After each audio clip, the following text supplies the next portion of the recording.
the Columbia Network takes pleasure in bringing you Suspense.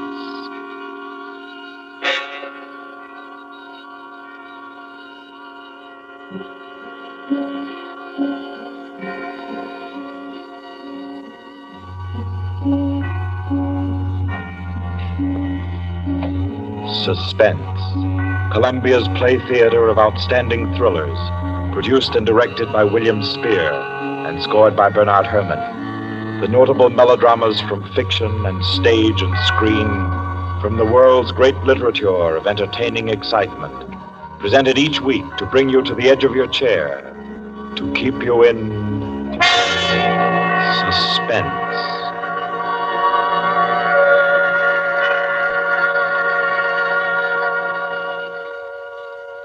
Tonight's story, by America's distinguished author-playwright Owen Johnson, gathers its suspense in a very gentle way. It doesn't have a spectacular finish, garnished with revolver shots. There are no graveyard watches. There's not so much as a single lifeless body, identified or unidentified. It's a tale told in a club room, the Artists and Writers Club in New York. A tale of high-class robbery and suspicion, and of how some ladies and gentlemen nervously counted 100 in the dark.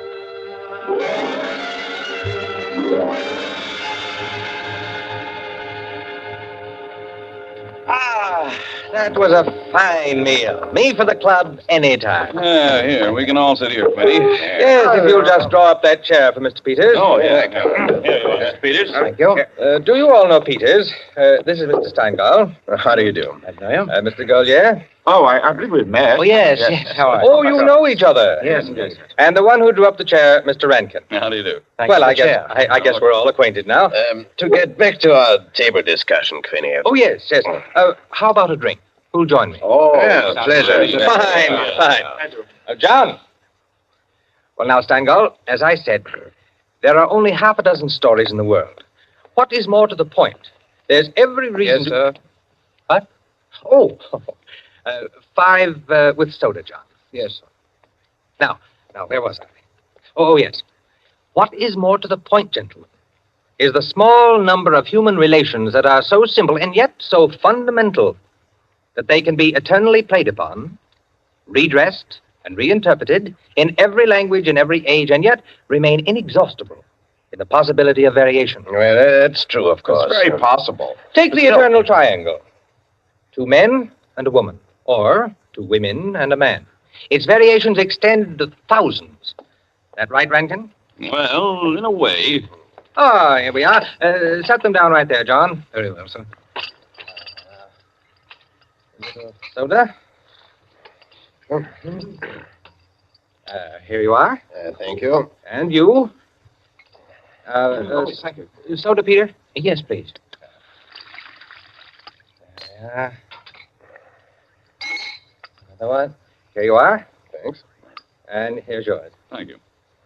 And now, a little soda in mine. Well, here's to you all. Cheers. Cheers.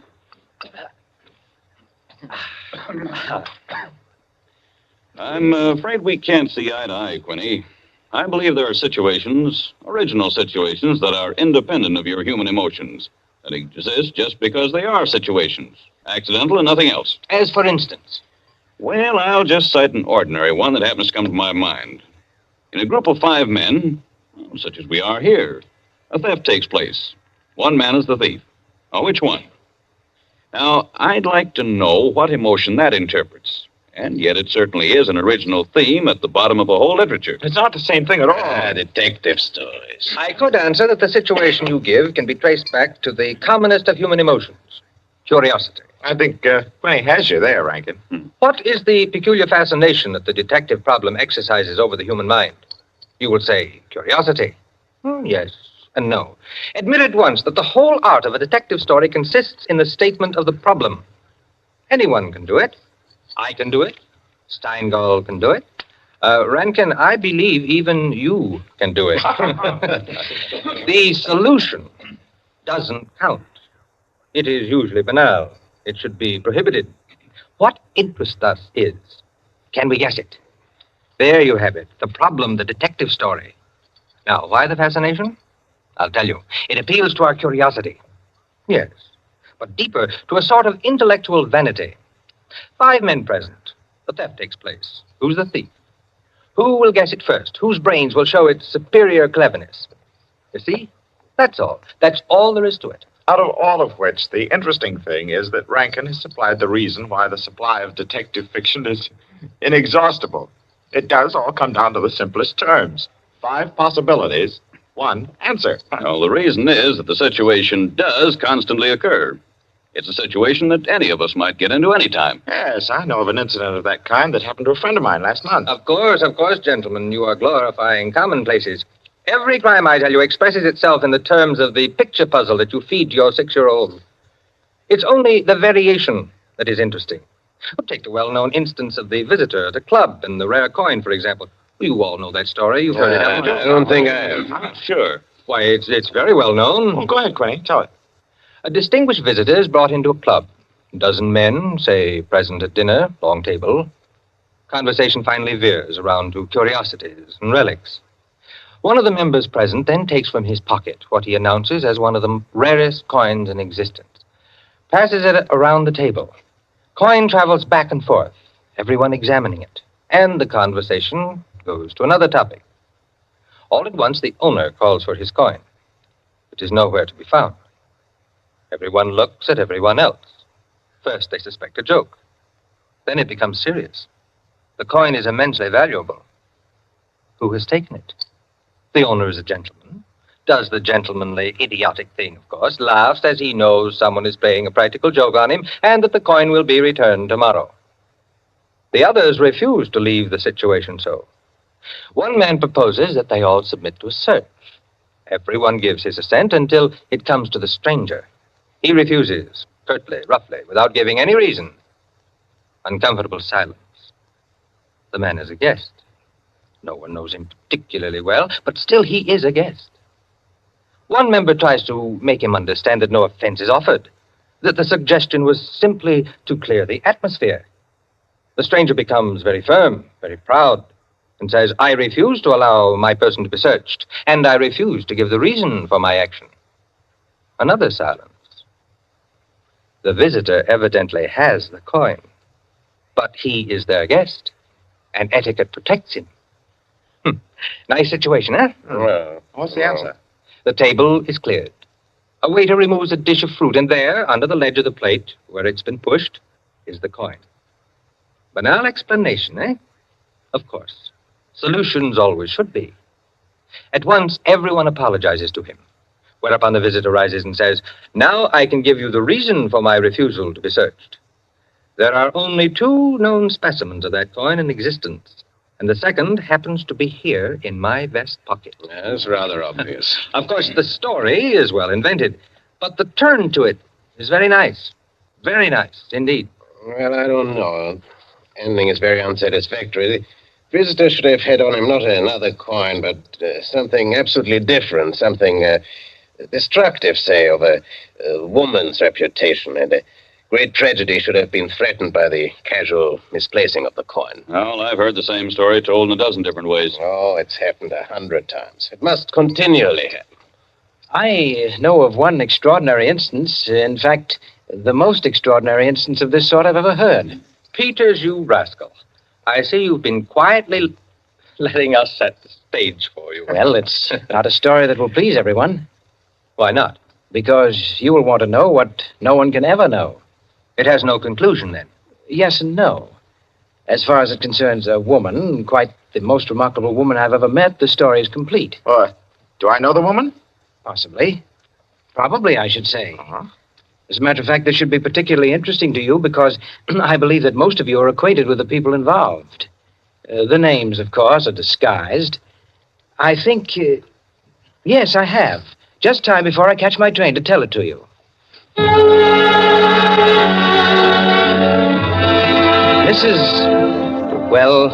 Mrs. Rita Kildare inhabited a charming bachelor girl studio, very elegant, with a duplex pattern in one of the buildings just off Central Park West. She knew very nearly everyone in that indescribable society in New York that's drawn from all levels and that imposes but one condition for membership, to be amusing. In this mingled society, her invitations were eagerly sought. Her dinners were spontaneous, and the discussions, though gay and usually daring, were invariably under the control of wit and good taste. On the Sunday night of this adventure, she had, according to her custom, sent away her Filipino butler and invited to an informal chafing dish supper 7 of her more unusual friends. At 7 o'clock, having finished dressing, she put in order her bedroom, which formed a sort of free passage between the studio and a small dining room to the kitchen beyond. Then, going into the studio, she struck a match and was about to light the candlesticks which illuminated the room when the bell rang, and a Mr. Flanders, a broker, compact, nervously alive, well-groomed, was waiting as she opened the door.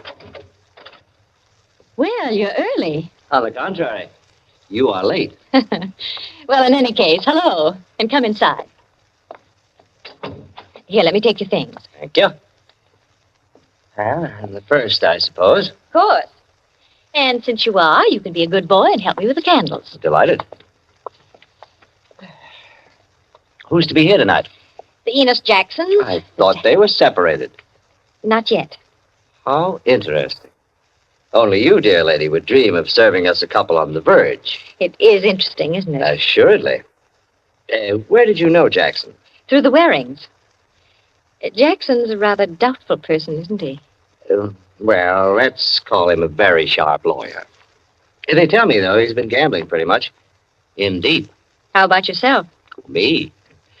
I'm a bachelor. If I lose my shirt, it makes no difference. Is that possible?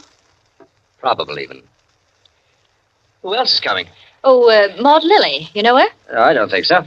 You met her here some time ago. A journalist. Oh, yes, of course. I'd forgotten. Mr. Harris, a clubman, is coming, and the Stanley Cheevers. Stanley Cheevers? Are we going to gamble? Don't tell me you object. Certainly not. Only the Cheevers. They play quite a game. Yes, well united. They have an unusual streak of good luck. Oh, by the way, it's Jackson, isn't it, who is so attractive to Mrs. Cheever? Quite right. What a charming party. Where does Maud Lily come in? Don't joke. She's in a desperate way. And young Harris? Oh, he's to make the salad and cream the chicken. See the whole party. I, of course, am to add the element of respectability. Of what? Don't play baby with me, my dear Flanders. I apologize. That's better. No one, of course, knows who else is coming. No one, of course.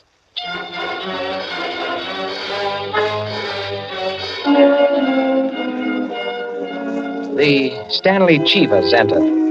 A short, fat man with a vacant, fat face and slow-moving eye, and his wife, voluble, nervous, overdressed, and pretty. Mr. Harris came in with Maud Lily, a woman straight, dark, Indian, great masses of somber hair, held in a little too loosely for neatness, with thick, quick lips and eyes that rolled away from the person who was talking to her. The Enos Jacksons were late, and still agitated as they entered. His forehead had not quite banished the scowl, nor her eyes the scorn. He was of the type that never lost his temper, but caused others to lose theirs. Mrs. Jackson seemed fastened to her husband by an invisible leash. You looked at her curiously and wondered what such a nature would do in a crisis, with a lurking sense of a woman who carried with her her own impending tragedy. As soon as the company had been completed, and the incongruity of the selection had been perceived, a smile of malicious anticipation ran the rounds, which the hostess cut short by saying, Well, now that everyone's here, this is the order for the night. You can quarrel all you want, you can whisper all the gossip you can think of about one another, but everyone is to be amusing. Also, everyone is to help with dinner. And nothing formal, nothing serious. We may all be bankrupt, divorced, or dead tomorrow, but tonight we'll be gay. That's the invariable rule of the house. For she's a jolly good fellow, for she's a jolly good fellow, for she's a jolly good fellow, with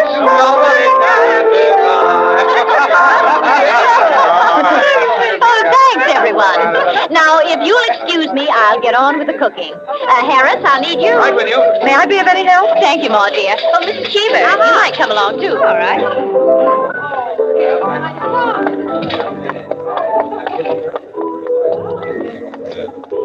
This is an adorable bedroom. Oh, thank you, dear. Now for my apron. Oh, there it is. Tie me up in the back, will you please, Maud? Of course. There you are. Fine, thanks. Now just let me get my rings off, and I'll be all ready to go to work. Oh, this is such a lovely apartment, Mrs. Kildare. Thanks. Soap and water always seem to do it. There. Your rings are so beautiful. They are nice, aren't they? But there's only one that's very valuable, the sapphire. Oh, it's beautiful. Let me see. Oh, it must be very valuable. It cost $10,000 6 years ago. It's been my talisman ever since. For the moment, however, I'm a cook. You're not going to leave the rings there. Why, of course. Now, I'm the cook. Maud Lily, you're the scullery maid. Harris is the chef, and we're all under his orders. Mrs. Cheever, did you ever peel onions? Oh, good heavens, no. Well, there are no onions to peel. All you have to do is help set the table.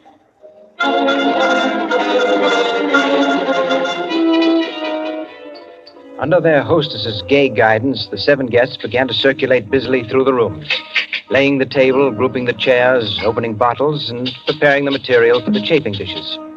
Mrs. Kildare, in the kitchen, ransacked the icebox, and with her own hands shredded the chicken and measured the cream.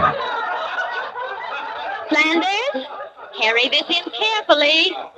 Cheever, stop watching your wife and put the salad bowl on the table. Everything ready, Harris? All set. All right, everyone sit down. I'll be right in. She went into her bedroom, took off her apron, and hung it in the closet. Then, going to her dressing table, she drew the hat pin around which were her rings from the pincushion and carelessly slipped them on her fingers. But all at once, she frowned and looked quickly at her hand. Only 2 rings were there. The 3rd ring, the sapphire, was missing. Stupid.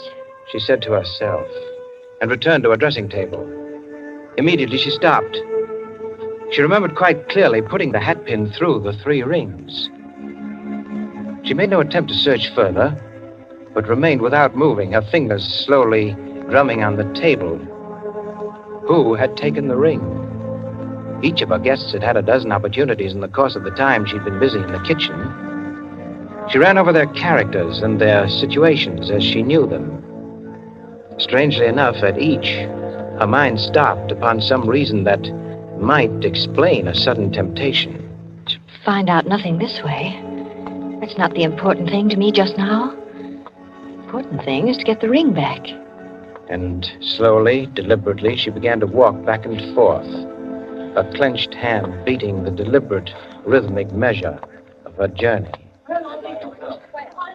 5 minutes later, as Harris, installed as chef over the chafing dish, was giving directions, spoon in the air, Mrs. Kildare came into the room like a lengthening shadow. Her entrance had been made with scarcely a perceptible sound, and yet each guest was aware of it at the same moment, with a little nervous start. Heavens, heavens, dear lady. You've come in on us like a Greek tragedy.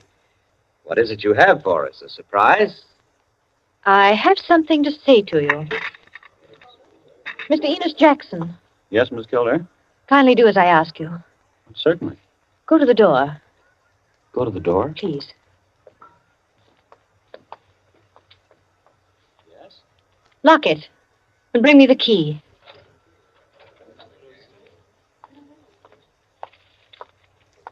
Here you are. You've locked it? As you wish me to. Thank you. Now, the bedroom door. Would you do the same? Sure.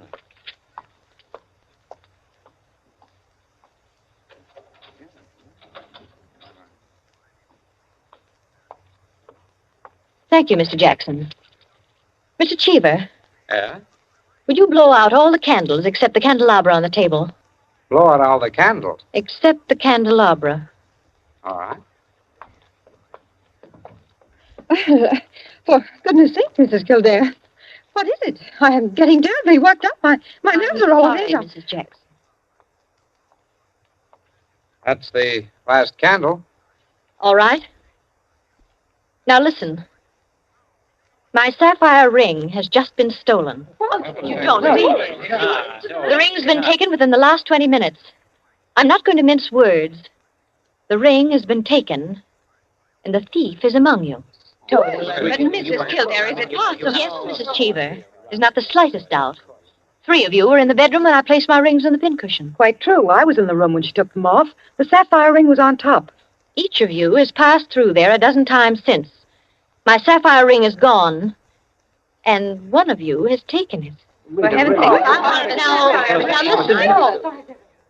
I'm not going to mince words. I'm not going to stand on ceremony. But I'm going to have my ring back.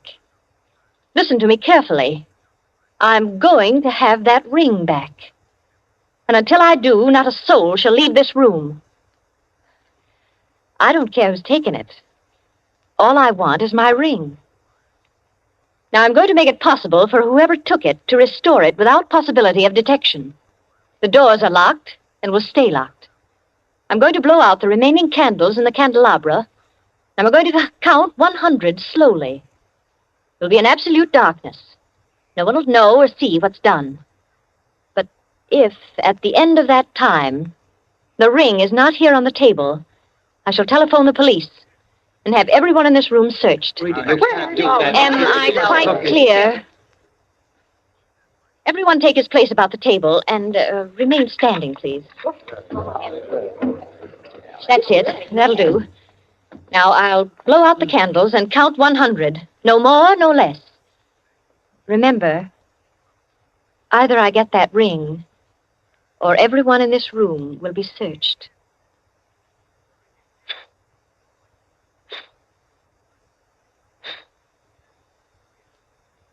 1, 2, 3, 4, 5, 6, 7, 8, 9, 10, 11, 12, 13, 14, 15, 16, 17, 18, 19, 20, 21, 22, 23, 24, 25, 26, 27, 28, 29, 30, 31, 32, 33, 34, 35, 36, 37,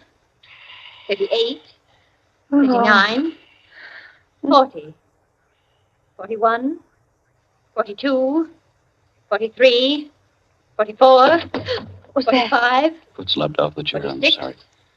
47, 48, 49, 50, 51, 52, 53, 54, 55, 56, 57, 58, 59, 60, 61, 62, 63, 64, 65, 66, 67, 68, 69, 70, 71, 72, 73, The ring. 74, There it is. On the table. 75, 76, 77, 78, 79, 80, 81, 82, 83, 84, 85, 86, 87, 88, Oh, really? 89,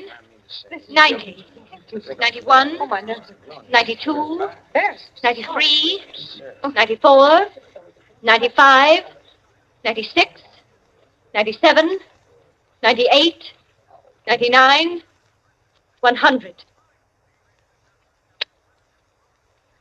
Well, it is there, isn't it? Mr. Cheever, you may hand it to me.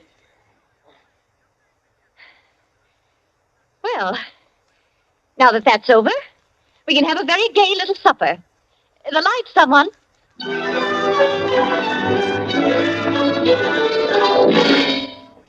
And there you are, gentlemen. Oh, I say, Peters, that's not all. Absolutely. The story ends there? Story ends there. But who took the ring? What? It's never found out? Never. No clue? None. I'm not sure I like the story. It's no story at all. Permit me, it is a story, and it is complete. In fact, I consider it unique because it has none of the banalities of a solution and leaves the problem even more confused than at the start. Well, I don't see... Of course you don't see, my dear Enkin. You do not see that any solution would be commonplace, whereas no solution leaves an extraordinary intellectual problem. Well, how so? Well, in the first place, whether the situation actually happened or not, which is in itself a mere triviality, Peters has constructed it in a masterly way, the proof of which is that he has made me listen. Any of those present might have taken the ring. There are therefore 7 solutions, all possible and all logical. But beyond this is left a great intellectual problem. Well, how so? Was it a woman who lacked the necessary courage to continue? Or was it a man who repented his first impulse? Is a man or is a woman the greater natural criminal? Oh, that's simple, Quinny. A woman took it, of course. On the contrary, it was a man, for the second action was more difficult than the first. The man, certainly. The restoration of the ring was a logical decision. You see? Personally, I incline to a woman, for the reason that a weaker feminine nature is strangely susceptible to the domination of her own sex. There you are. We could meet and debate the subject year in and year out and never agree. I recognize most of the characters, Peters. Mrs. Kildare, of course, is all you say of her. An extraordinary woman. The story is quite characteristic of her. Flanders, I'm not sure of, but I think I know him. I'm positive I do. Did it really happen? Exactly as I told it. The only one I don't recognize is Harris. Your humble servant. What? You, Peters? You were there? I was there. I was Harris. I beg your pardon, gentlemen. Oh, yes, what is it, John? Mr. Peters, sir, your train. You told me to remind you. Oh, thank you. Yes, I didn't know it was so late. Will you gentlemen pardon me? Huh? Of course. Nice to meet you all. Night.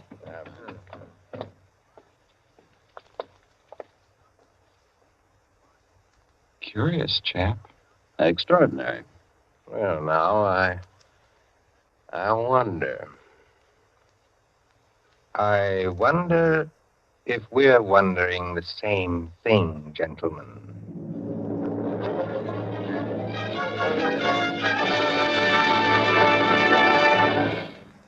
And so, with the enigmatic smile of Mr. Peters, or Harris, ends 100 in the Dark, Owen Johnson's smooth story which gave us tonight's Suspense. Suspense is produced by William Spear. Tonight's radio drama was written by Jack Anson Fink, directed by John Dietz, and scored by Bernard Herrmann. Eric Dressler was Mr. Peters. Alice Frost played Mrs. Kildare, and Ted Osborne, Quinny. Others in the cast were Helen Lewis, Joan Shea, Henriette Kay, Frank Reddick, Paul Luther, Stephen Schnabel, Ian Martin, and Barry Kroger. With this evening's performance, Columbia brings to a conclusion the present series of Suspense. If you've liked these broadcasts, CBS would be pleased to hear from you. Suspense has been a series presented for your relaxation and enjoyment by the Columbia Broadcasting System.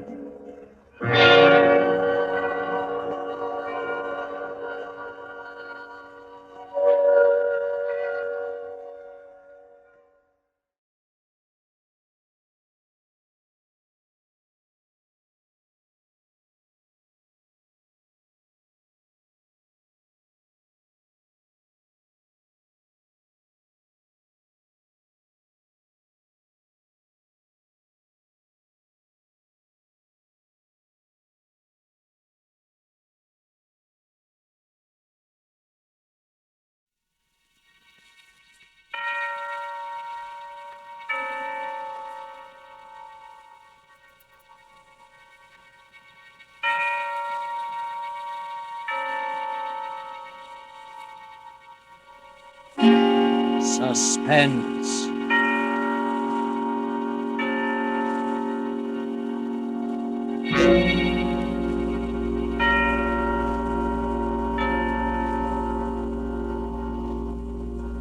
This is the Man in Black, here again to introduce Columbia's program, Suspense. Our star tonight is Miss Mary Astor, one of Hollywood's most charming and resourceful actresses, and a lady who is no stranger to the art of keeping audiences in suspense. Ask anyone who saw her in the Maltese Falcon or across the Pacific. The story called In Fear and Trembling by J. Donald Wilson is tonight's tale of suspense.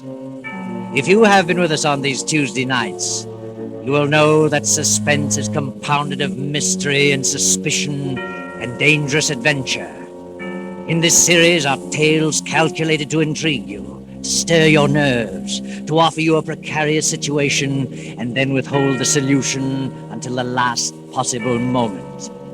And so it is with In Fear and Trembling and Miss Mary Astor's performance, we again hope to keep you in suspense.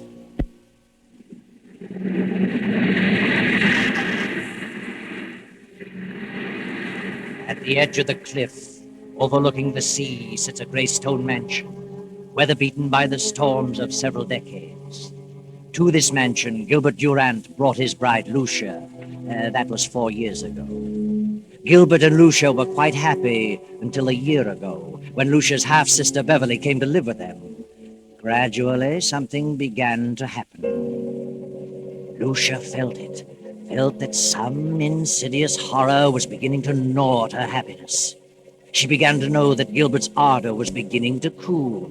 He became more absorbed in his writing. Then she felt the cold clamminess of the great stone structure creeping about her, clutching at her heart. Anyone who saw her could tell that fear was growing in her mind, a fear of something which she could not or would not explain. One evening, Lucia, having excused herself at dinner, tossed on her bed in a fretful sleep. No. Don't get away from me! Mrs. Durant! Mrs. Durant, what's wrong? Benson, come in. What on earth is wrong? Why were you screaming? Oh, Benson, I must have been dreaming. It was horrible. You're white as a ghost and shaking like a leaf. Yes, I know. Oh, Mrs. Benson, I can't stand it. It's driving me mad. That makes the 4th or 5th time I've dreamed the same thing, the same in every detail. I've never heard you scream before. No, oh, that's probably because... What? Oh, it always comes a little closer to me. Tonight it almost reached me. It? What do you mean? I don't know what it is. It's a figure. A human figure, but I can't tell whether it's a man or a woman. It comes through that door and walks slowly across the room with its arms outstretched, reaching for me. Are you sure you were dreaming? Now that I think of it, it isn't like a dream, an ordinary dream. Its reality seems to carry over even after I'm awake. That's what's made you so ill. This dream, if it is a dream, means something? Is that what you think? It's a premonition? Perhaps. What time is it? 9 o'clock. Where's Gilbert? Your husband went horseback riding over an hour ago. Did he go alone? Your sister went with him. Beverly? Why didn't he ask me to go? Well, you've not been yourself lately. Not been feeling well. Yes, of course. Well, if you're feeling better, I'll go back to my room. Mm-hmm.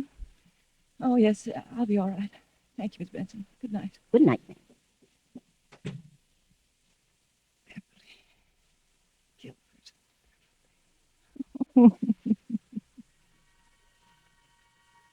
Lucia lay there for a while, staring wild-eyed at the patch of moonlight on the bedroom door, listening, waiting. Then, as the clock struck 10:30, the door opened, and a figure stepped into the room and moved noiselessly through the moonlight to Lucia's bed. Suddenly, Lucia opened her eyes. Gilbert, don't! Lucia, what's wrong with you? What are you doing in my room? I just wanted to know how you felt. How long have you been standing there? Oh, just a few seconds. I was dreaming, I guess. When I woke up, you startled me. Why were you yelling, don't? I don't know. I haven't the slightest idea. I talked with Dr. Handy about you today. I told him how run down you were, and he suggested that I get a tonic for you. I'll drop in at the drugstore on my way home tomorrow evening. A tonic? Yes. Well, what is it? Oh, I don't remember. Something in strychnine. Strychnine? Yes, he said it would give you an appetite. Where have you been, Gil? Oh, I've been riding. Nice moonlight night. Very pleasant. Did Beverly enjoy it? Yes, she's an excellent rider. I've decided to buy that filly from Thompson. Going over there tomorrow afternoon. Is Beverly going with you? Yes. She's a good judge of horseflesh. Why? Nothing. I just asked. Well, good night, Lucia. See you at breakfast? Yes. Good night. Something, and strychnine. Something, and strychnine. Lucia jumps from her bed, rushes down to the library, snaps on the light, and steps to the shelf holding the encyclopedia. She runs her fingers down the long line of books, LMNOPR, and then she stops and stares. The S to T is missing. Then she sees it on the desk, the missing volume. She rushes to the desk and stares down at the open page. Yes, that's it. Strychnine. I'll tell you what, Beverly. I'll leave the deal entirely up to you. Up to me? Oh, Gil, that's not fair. Why not? Well, suppose she turns out to be a lemon. I don't think she will, because you're going to have the job of training her. Oh, you certainly flatter me. Not in the least. Oh. Good morning, Lucia. I just realized what time it was. You'll be leaving in a few minutes. Yes, it's 9 this very minute. Step on it. More coffee, Beverly? No, thanks. How do you feel, Lucia? Better. Much better. You better eat something. No, I can't. At least some coffee. Yes, I'll have some coffee. I've got to run. See you later, Lucia. Yes, Gil. And I'll see you this afternoon at 2, Beverly. Yes, I'll meet you in town at 2. Oh, Gil, don't forget Lucia's medicine. No, I won't. Bye, Lucia. Are you meeting Gil in town, Beverly? Yes, he wants me to decide on that filly he's interested in. Where did you learn so much about horses? Oh, seems to be natural. Why don't you get interested in horses, Lucia? Why should I? What are you interested in? Well, I am interested in a few things. My husband in particular. You don't act interested in anything. Really? Well, if you'll take my advice, you'll snap out of this coma and get some pep. Does Gil like women with pep? No man cares about a woman who sits around and mopes. I think you're a hypochondriac. Do you? And you should do something about it. I intend to. I intend to do something about it. I'm glad to hear it. Get out and do things. Play games, golf, tennis, swim, and ride. Maybe this medicine will fix you up. You know all about it, do you? What is it? Oh, I don't know. It's a tonic, a builder-upper. I wish I could believe that. But at least you can try it. Won't hurt you. No? I wonder.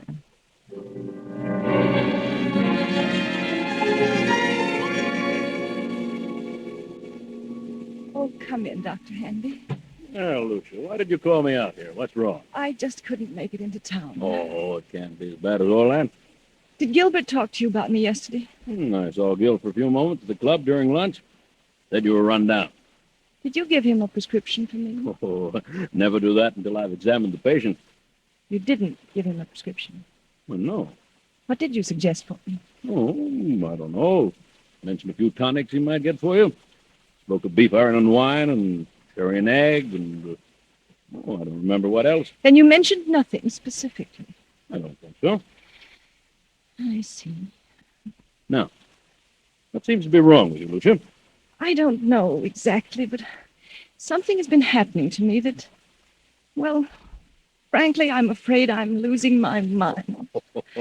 We all feel that way at times. I'm serious. Things happen to me in the night. What sort of thing? At first I thought they were just nightmares, but when you have a nightmare, you wake up and the fear is gone. You realize the truth.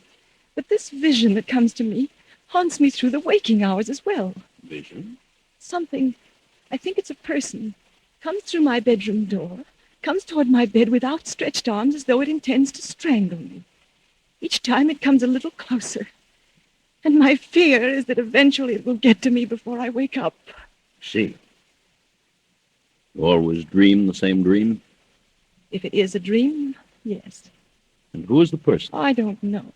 You don't think it's really a dream? No. I think it's a premonition. Have you any basis for such a fear in real life? Is there someone or something that you're afraid of? Doctor, I'm convinced they're not dreams, that I'm not asleep. Oh, nonsense. I'm positive they're not mere dreams. Well, I think it's all due to your rundown condition. You probably don't sleep as soundly as you should, so you transfer sounds in the night to dreams and nightmares. That's exactly what I mean. If I'm only half asleep, I may be transferring actual movements and sounds into dreams. In other words, if someone slams a door in the night, I may half hear it and attribute it to a dream. Yeah. All right. But then perhaps I'm not dreaming. Don't you see? I think you'd better come into town and have a thorough physical. You mean a checkup by a psychiatrist? Oh, I may have someone help me. It's the usual thing, you know. Oh, Dr. Henry, I'm so frightened. No. Everything's going to be all right. I'm afraid that I'm going to die. That someone is trying to kill me. Oh, you're not going to die. That's ridiculous. I'll call you and make an appointment. That's better. Very well. In the meantime, try not to think about it. Keep your mind on the brighter side. Yes, I'll try. All afternoon and on into the evening, that awful gnawing of jealousy and fear occupy every moment. Gil and Beverly. How could they do such a thing? And how far will they go to get you out of the way, Lucia? Will they stop even at murder?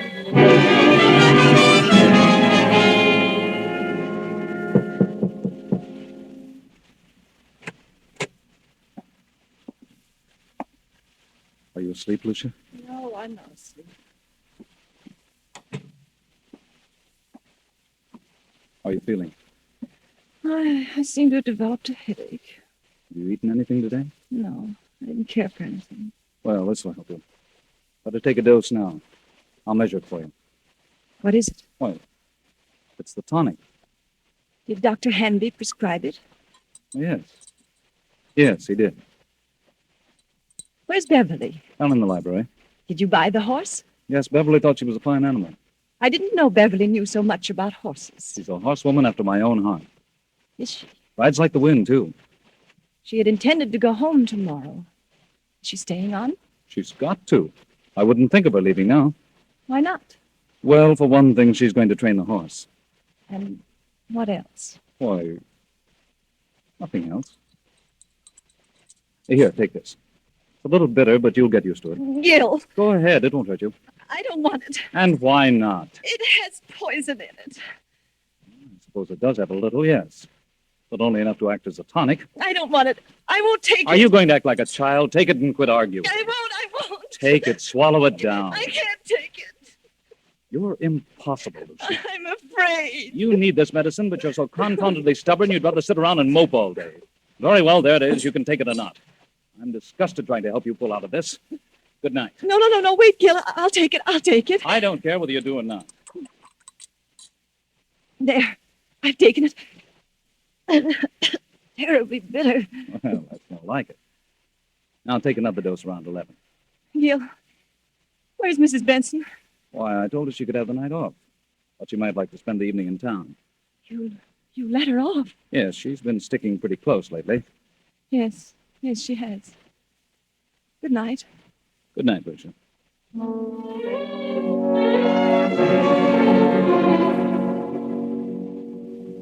What's wrong, Gil? You look upset. I am. Lucia didn't want to take it. No? Why not? She's afraid of medicine. What are you going to do? She finally took a dose of it. But if I know her, she'll never take another drop. She's got to take it, Gil. You've got to figure out a way to make her take it. It can't be disguised. It's too bitter. Try something else. I'll try and coax her into it again. Isn't there something that tastes more pleasant, or something you could put in milk or orange juice? I don't know. I'll find something. Of course you will. You've got to. She's... Wait a minute. There's someone listening outside the door. Oh, sir. Well, Benson, what are you doing standing here in the dark? Why, I was just going upstairs to see if Mr. Durant wanted anything before I went out. I see. By the way, I'm staying home for a couple of days, and I thought that since you've been staying so close to the job, you'd welcome a few days' leave. Leave? Why, yes. But Mrs. Durant may prefer that I stay. I think you'd better take a little rest yourself. You needn't come back till Friday. But I don't need a rest. You come back Friday. Yes, very well. But that night, for once, the good Mrs. Benson disobeys orders. A few minutes before 12, she returns to the mansion. No lights are burning, so she makes her way quietly through the back entrance, slips up the stairs, and taps lightly on Lucia's bedroom door. Mrs. Durant? Mrs. Durant? Then she turns the knob, opens the door, and snaps on the light. Mrs. Durant, are you here? Then Benson steps quickly toward the bed. The bed is empty, but a horrible sight meets her eyes. Blood! Blood all over the bed. Oh. Oh. Get me the police department.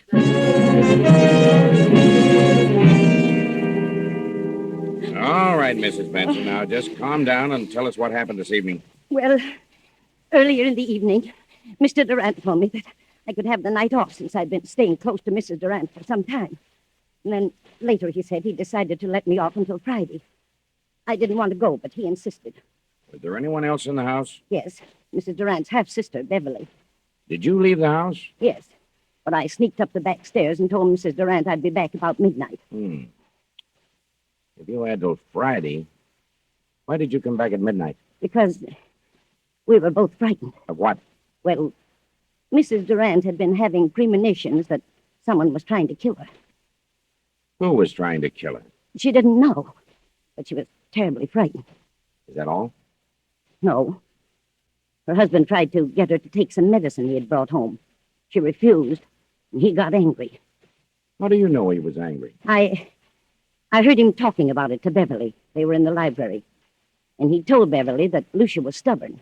Beverly said that he'd have to think of some other way. Did Mrs. Durant suspect her husband and Beverly of trying to do away with her? Yes. Yes, she did.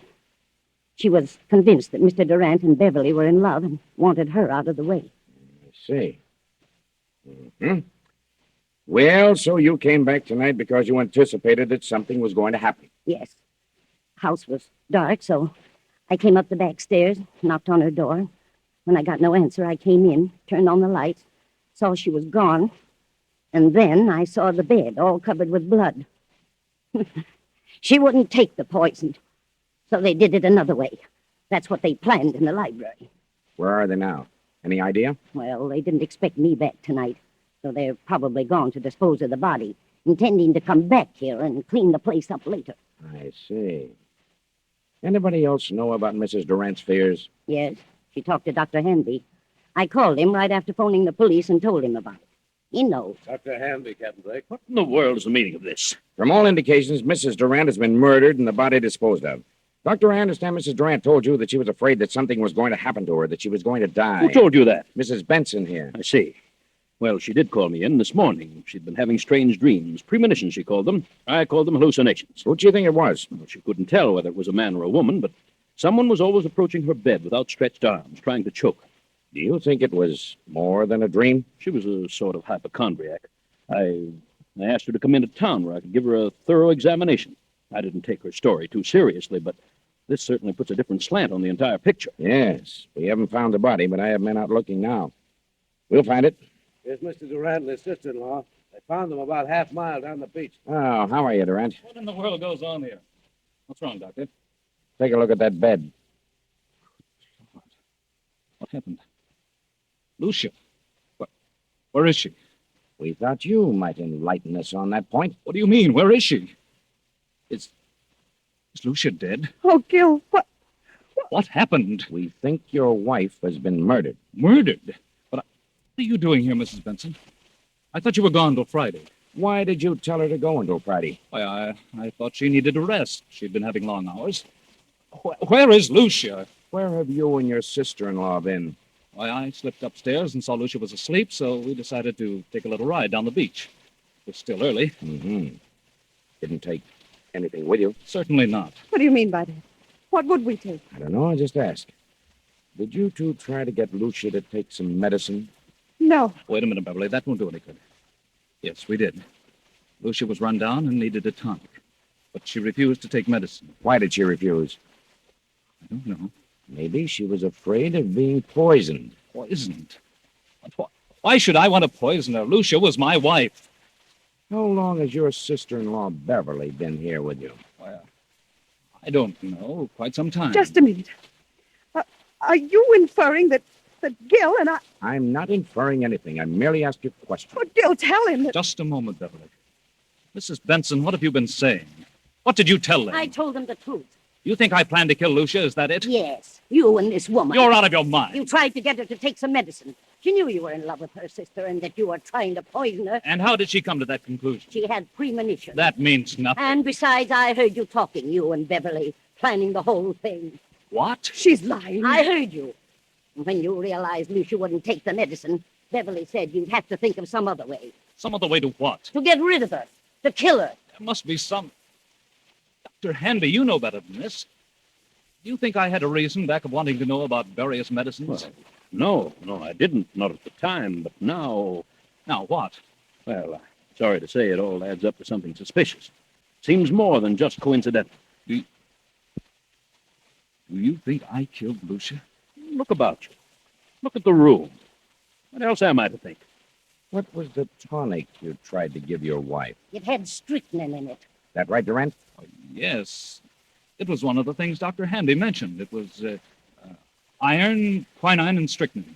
Did you mention that, Doctor? Well, suppose I did. It's a commonly known tonic. Did you add anything else to it, Durant? Certainly not. How about it, Sergeant? What's the report? The bottle contained iron, quinine, and strychnine, and a heavy content of arsenic. Arsenic? But that isn't possible. I put nothing in it. Where would I get arsenic? It was in there just the same. Good heavens. Doctor, this isn't true. You know it isn't. I hate to say it, Gil, but the evidence looks bad for you. Benson knows what this is all about. She's lying. She knows Gil wouldn't do such a thing. She's back of it all. Why? I don't know. But believe me, I'll find out if I have... That'll do. Under the circumstances, I think you'd all better come down to headquarters so we can keep you separated. Come on. And no more talking. After 48 hours of relentless grilling, endless questioning, Gil and Beverly are released on a writ of habeas corpus. Weeks go by, and Lucia's body has not been discovered, so the district attorney makes a public announcement that no murder charges can be preferred against them due to lack of corpus delicti, the failure to produce the body, Lucia's body. Then one evening, Beverly and Gil talked in the library. Beverly, I want you to know how wonderful I think you've been. You stuck right beside me, never lost your nerve, and, well, you're one girl in a million. Oh, thanks, Gil, but it isn't over yet. They won't stop their search for Lucia's body, and if they find it, we haven't a chance. I know, but what can we do about it? Well, why couldn't we leave the country? Together? Not necessarily. They'd be sure to follow us. But we could go separately in different ways, and... And meet someplace later on? Is that what you mean? Yes, that's what I mean. It seems a bit mad. It would be equal to an out-and-out confession. Oh, but Gil, if they find Lucia's body, we haven't a chance. It's too strong against us. We could never come back, Beverly. What of it? I don't want to die, Gil. And I don't want anything to happen to you. Beverly, I don't know what to say. I'm frightened, Gil. I can't stay here with such horrible fear hanging over me. I'll go mad. If you don't go, then I will. I'll leave tonight. Please, Beverly, I need you more than ever now. Please don't go. Don't worry, Gilbert. She won't leave you. Lucia. Good heavens, Lucia. I won't let her leave you. I'll see that you both go together and stay together for a long, long time. Lucia, what? Lucia. We thought you were dead. Disappointed, aren't you? Where have you been? What are you going to do with that gun? You thought I was dead. Well, I'm not. I'm live enough to pull this trigger. I've been hiding for weeks, and I've been behind those curtains for the last 20 minutes. I heard every word. Now I know you're in love with each other. Now I know you wanted to do away with me. In love? Beverly and I? From the day she came here, She took you away from me. I did not. We never thought of such a thing. Never. Never entered our mind. Why lie about it? You've let your imagination run away with you, Lucia. You're insane. You think so? Well, if I am, it's your fault. Yours and Beverly's. You've driven me insane, both of you. I had a plan to get even with you, to make you pay for what you've done, but it failed. What plan? You see, I didn't know about the law of corpus delicti, but I do now. And this time there will be a body. 2 bodies. Yours and Beverly's. You're a suspicious-minded devil, Lucia. I planned to trap you on a murder charge, my murder, but it's going to be your murder now. You were convinced that Beverly and I were in love? Of course. I never needed a dream nor a premonition. I cut myself and smeared blood on the bed and disappeared. When I found they couldn't touch you without the corpus delicti, I came back to kill you. Lucia, you fool, you vicious-minded fool. I'm going to tell you something. And go ahead and shoot me if you will. Lucia, not until now, this very moment, has the thought of loving Beverly ever occurred to me. You never loved Beverly? No. But I can tell you this, Lucia. Now that I've seen you as you really are, I could never love you again, never. Gil. Wait, Beverly. But I was sure. I was convinced that you ever... You were sure only because your warped, jealous mind convinced you that there was something between us. You mean You've certainly made a sorry mess of your life, Lucia. Then all I've done is killed your love. Oh, Gil. Yes, Lucia. And you've no one to blame. No one but your own miserable self. Lucia, don't, Lucia!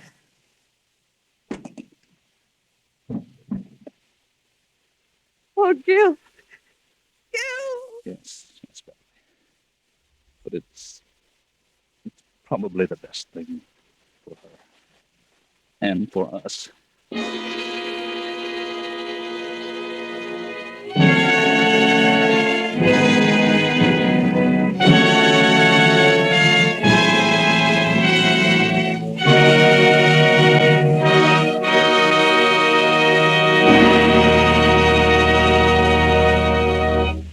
And so closes In Fear and Trembling, starring Metro-Goldwyn-Mayer's Mary Astor, tonight's tale of suspense.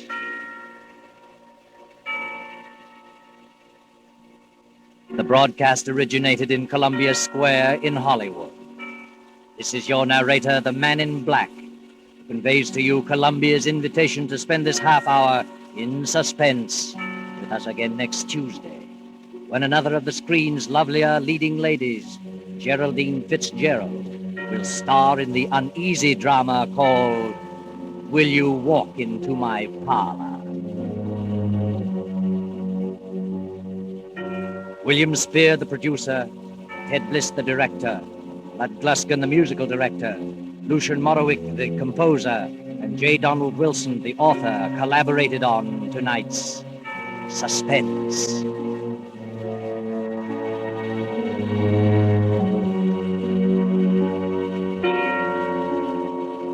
This is the Columbia Broadcasting System.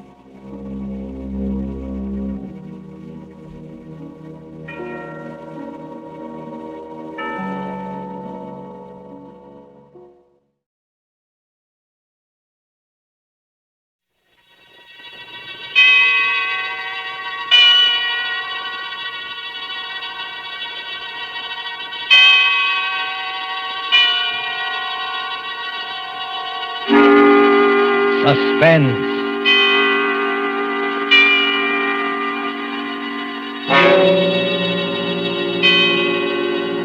This is the Man in Black, here again to introduce Columbia's program, Suspense. Our stars tonight are Miss Agnes Moorehead and Mr. Ray Collins. You have seen these two expert and resourceful players in Citizen Kane, The Magnificent Amberson, in which Miss Moorehead's performance won her the 1942 Film Critics Award. Mr. Collins will soon be seen in the Metro-Goldwyn-Mayer Technicolor film, Salute to the Marines. Miss Moorehead and Mr. Collins return this evening to their first love, the CBS microphone, to appear in a study in terror by Lucille Fletcher called The Diary of Sophronia Winters. The story told by this diary is tonight's tale of suspense.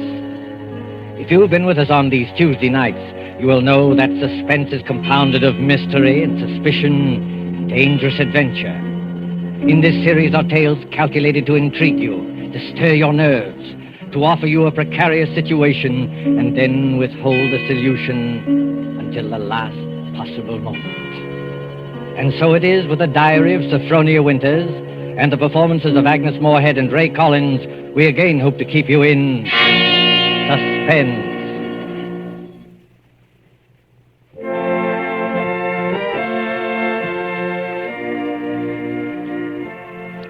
February 1st, St. Petersburg, Florida. I, Sophronia Winters, have hereby begun this diary because on this date I feel for the first time that I've begun to live. Diaries are no good unless one has thrilling experiences.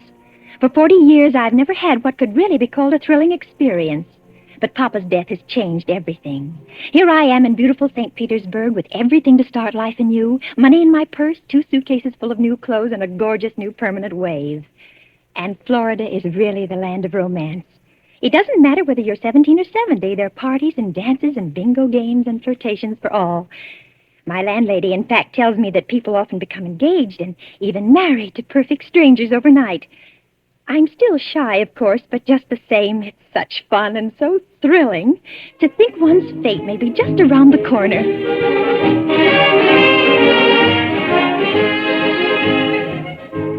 February 3rd. Oh, diary, it is beginning. This morning when I came out of my lodging house to go down to the beach, I noticed a man, a thrilling-looking man, sitting across the street on a bench. It was just as though he were waiting for me, because when I came out, he sort of started up as though he knew me. Of course, I didn't speak first, but I knew the minute I started down the street that he was following me. Well, I got to the beach and sat down with my magazines, and suddenly there he was, strolling toward me with a broad smile. Well, sitting out here all by your lonesome? Yes, I am. Didn't I see you last night over at the Starfish Tea Room? The Starfish Tea Room? Mm-hmm. Oh, yes, I was there yesterday. But it was so crowded, I'm afraid I don't recall. Mighty nice cuisine they've got over there. Mind if I sit down beside you? Oh, not at all. Oh, just a minute. Sit on this magazine. The beach is so sandy. Oh, sand doesn't bother me. I'm from Maine, you know. We get plenty of sand up there. Do you? You've been down here at St. Pete long? Oh, just 3 days. 3 days? That's a long time. It's a wonder I didn't spot you before. Oh, Mr. Johnson's the name, Hiram Johnson. Oh. I come from Green Harbor, Maine. Run a big hotel up there summers. Oh. Well, that's my whole history in a nutshell. My name's Sophronia. Sophronia Winters. Sophronia? Uh-huh. Well, you know, that's quite a coincidence. My sister-in-law's name was Sophronia. Oh? Sophronia Johnson. You ever heard of her? She looked quite a bit like you, too. Sophronia Johnson? No, I'm afraid I haven't. Who was she? Someone very famous? I'm so ignorant about these things. Oh, that's all right. Say, look at that sun, will you? I'd say it was pretty nearly time for lunch. Diary, darling, he is wonderful. Strong and kind, warm-hearted, so generous. I don't want to be like the other silly women in this town, but Hiram is different. There's something almost poetic about him, something sad and deep. You know, Sophronia, it's kind of mysterious, us finding that 9-point starfish on the beach together. My sister-in-law, Sophronia, used to collect 9-point starfishes.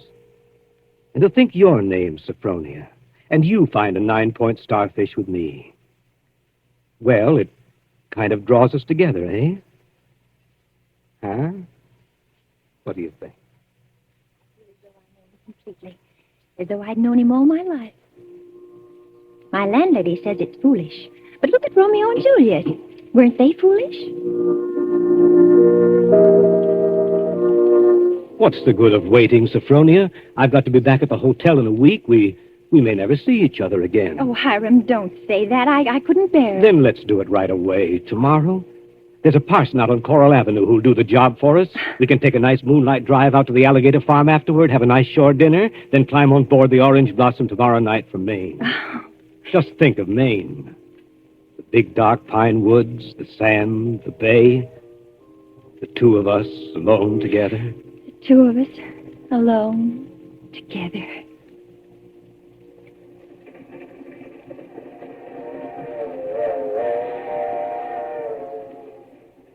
February 7th, on board the Orange Blossom. I was married in a wedding dress of Alice blue moire, with a frill of white organdy at the collar and wrists, and a rhinestone belt buckle. Hiram sent me talisman roses. I'm pressing one precious flower between the pages of this diary for luck.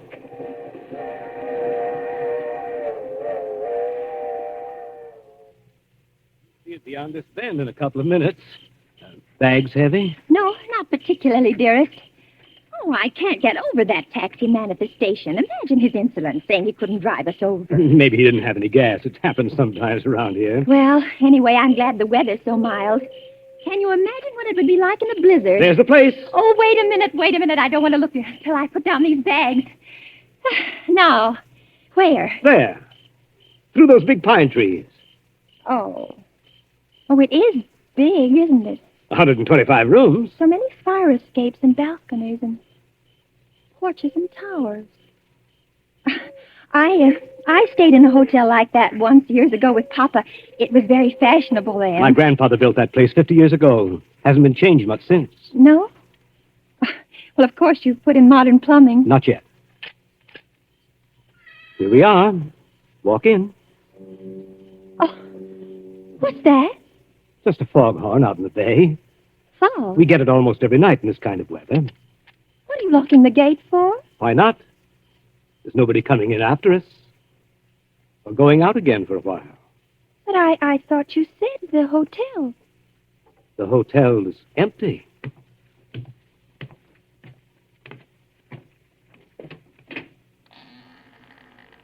Hiram. What is it now? Hiram, darling, I know it sounds silly, but let's not go in there tonight. Let's wait until morning. Why? Oh, just because it's so dark and empty. There's not a light in the whole place, and no one's expecting us.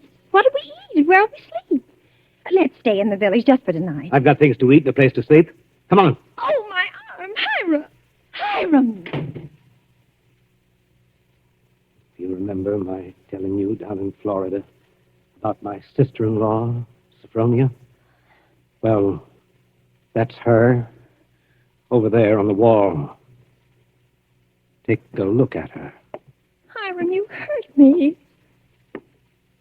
Oh, well, this glass is very dusty. She must have died many years ago. But her face is sweet, very sweet. And her eyes, there's something very sad and wistful about her eyes. She was a murderess. She was hanged in Portland 25 years ago for the murder of my brother Ephraim, here in the lobby of this hotel.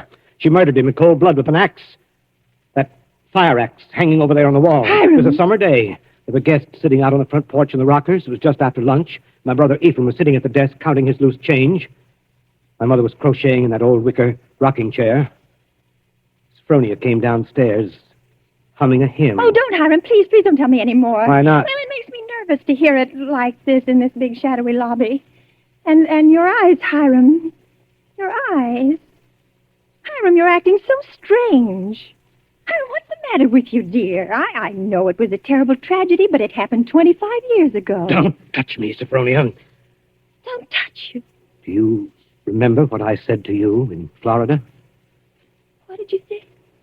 Well, you said a million sweet and wonderful things to me, Hiram. I said you resembled my dead sister-in-law. Look at her again. Look at her closely. Sophronia. But why? Oh, no, I can't. It's too horrible. I can't look at her face with any pleasure now, knowing she was a murderess. You're afraid to look at it? No, I'm not afraid. Hiram, please, my arm. Oh, very well. Hello. Now, stand there quietly, like that. Take off your glasses. That's all I wanted to see. That's all I wanted.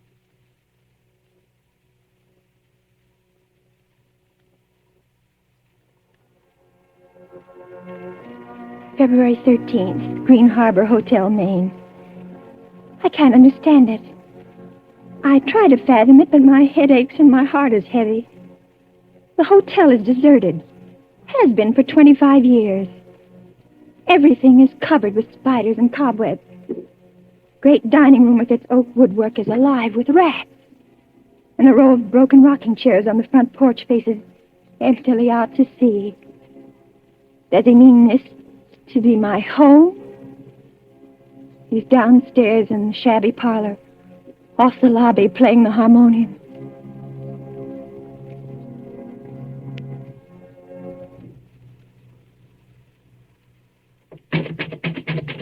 Sophronia, Yes? Yes, Hiram? sleeping? No, dear. Why is your door locked? Come out.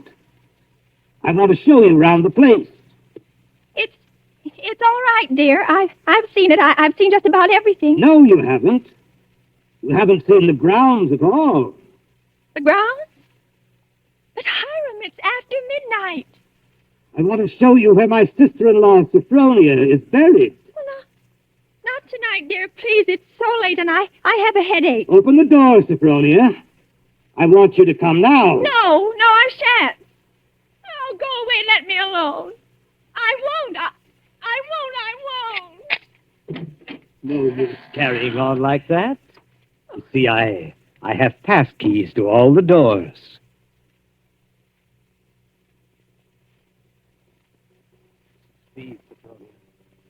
Beyond, where those 4 birches are standing, is where my sister-in-law, Sophronia, was laid away 25 years ago. It was the biggest funeral in the neighborhood. Folks crowded outside the gate with the dozens trying to get a look, but we wouldn't let them. Buried her ourselves without a service out here by herself on the grounds. Ephraim is buried in town, but not Sophronia. I had a feeling I'd have to keep an eye on her even then. Keep an eye on her? I knew she was one of those restless sleepers who wouldn't stay quiet in her own grave. I knew before the year was out she'd find some way to start roaming around hunting for mischief again. She was a young she-devil to the core, Sophronia. They could hang her till doomsday. Wouldn't do any good. You mean you think she haunts this hotel? No, not this hotel. She never had any use for it, alive or dead. No, she makes for the warmer climates. She was always a cold-blooded little fish, freezing and shivering all the time. Places like California and Texas and Florida, she makes for. Florida? Yes, that's one of her favorite haunts, particularly around St. Pete. She likes the flowers and the sun and the romance. Hiram, I feel cold. Do you mind if I go inside Just now? a minute. I haven't explained everything. You think I'm crazy, I guess. Crazy. But I'm a lot smarter than some people give me credit for. Because, you see, I have found her now. 3 times. You see that grove of birches over there? Under every one of them's a grave. I found her wandering the earth in disguise 3 times. And I've killed her 3 times. It still doesn't do any good. She's still restless. You mean you've killed 3 different women? So now I keep another open grave to remind her. It's waiting now. Would you like to see it, Sophronia? No, Hiram.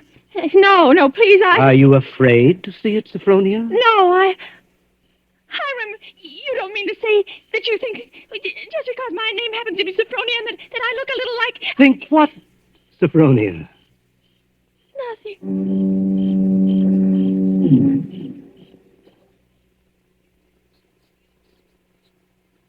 February 14th.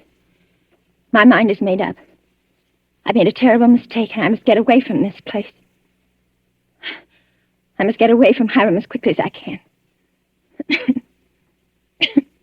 It should be easy. There's no fog today.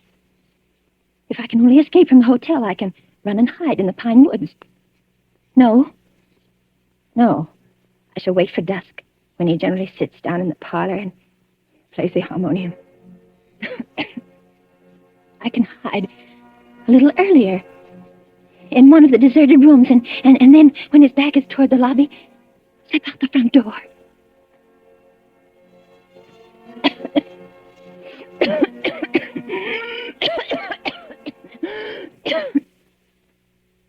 Sophronia?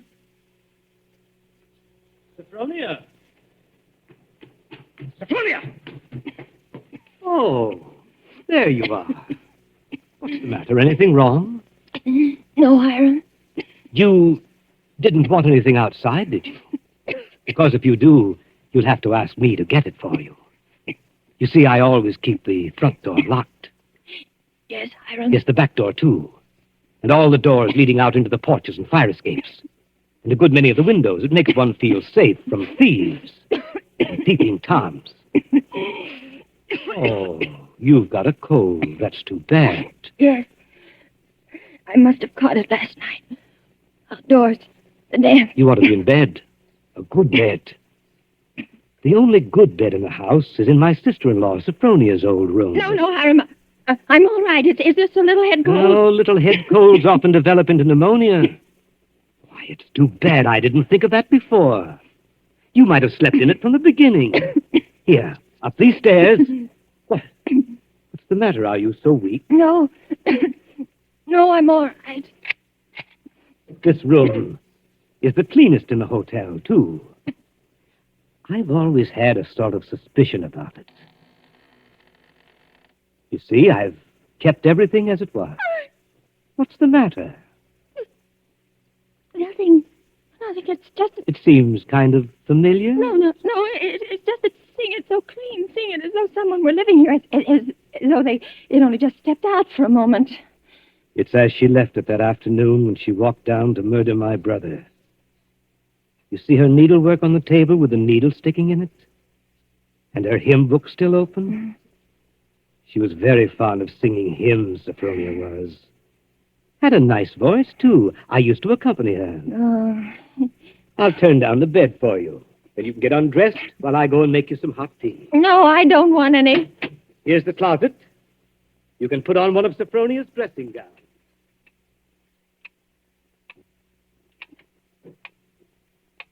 Diary, I'm beside myself. I shall go mad.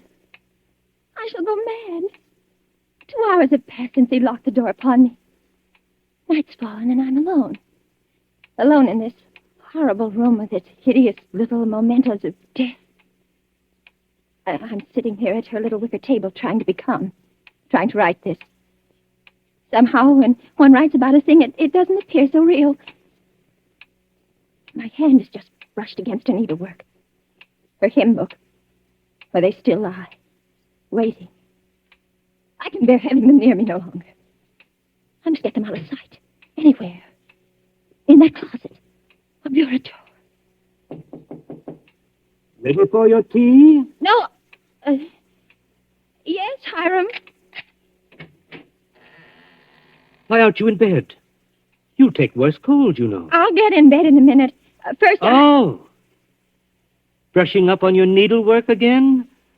My needlework? You've got it in your hand. Have I? Oh, yes. Yes, so I have.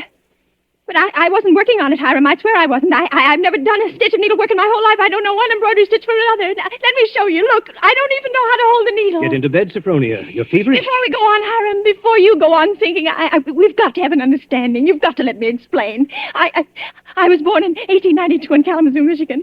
My name is Sophronia, that's true, but they name lots of people Sophronia. I was named for my grandmother. She had just died. No, you've got to listen to me. I've lived in Kalamazoo all my life. If you'd only just write a letter or send a wire. Well, I've never heard of Green Harbor in my whole life. I never went anywhere. For almost 10 years, I stayed home day in and day out nursing Papa. He had a stroke. I wasn't out of the house. It was the red brick house with the green shutters.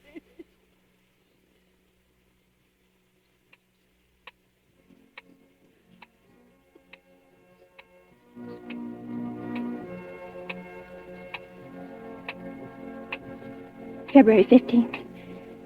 Now I live only from moment to moment, listening to each creak upon the stairs. I've been in bed all day. It's night now. The foghorn has begun to blow again.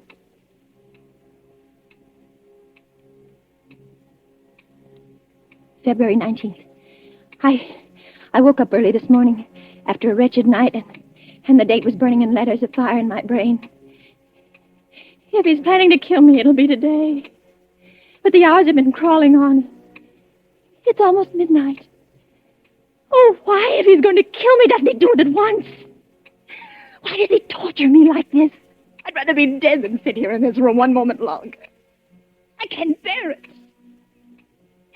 If he doesn't come in 5 minutes, I shall force him to come. I shall beat on the door. No. Rather let me sit quiet praying that he doesn't come. Oh, I want to live. I want to live.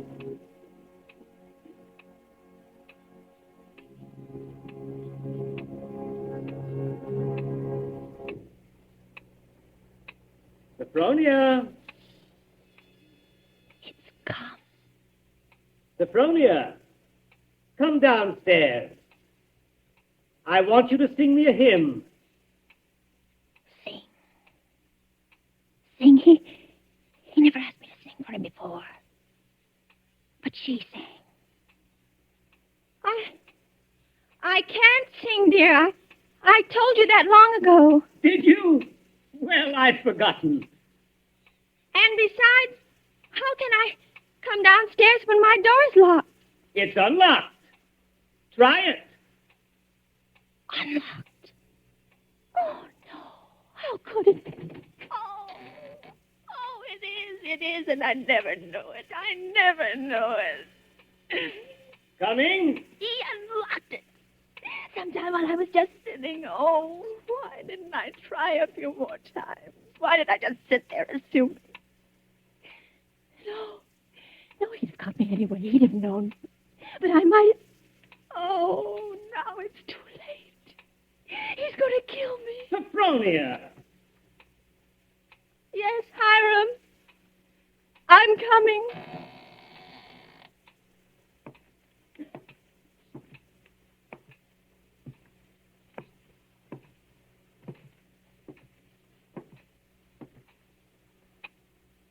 Hiram, where are you?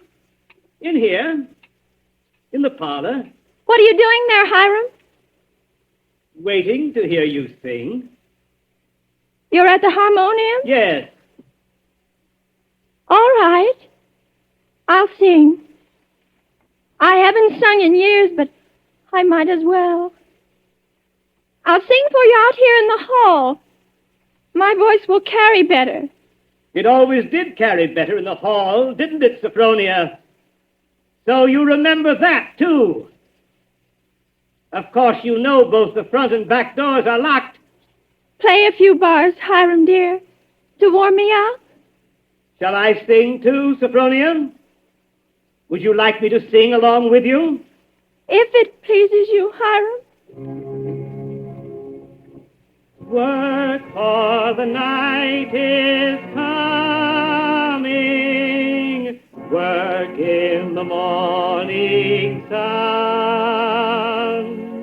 Work for the night is coming. When man's work is done. Work while the daylight darkens. Work in the summer sun. Work for the night is coming.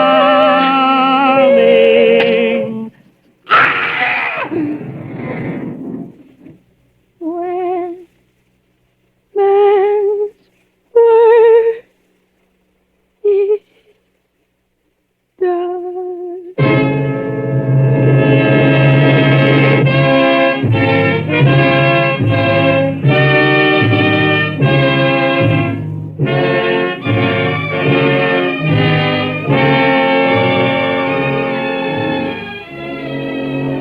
There's only one more page. Shall I read it to you? Yes. Yes, go ahead. March 22nd. I've been sick, I think, for a very long time. The pages of my diary are blank, but I shall take you out again, poor diary, today and start you over again. No, I shall never look back at the other pages. I shall only write on and on about this beautiful place, so that no one reading this diary will ever know that I did it.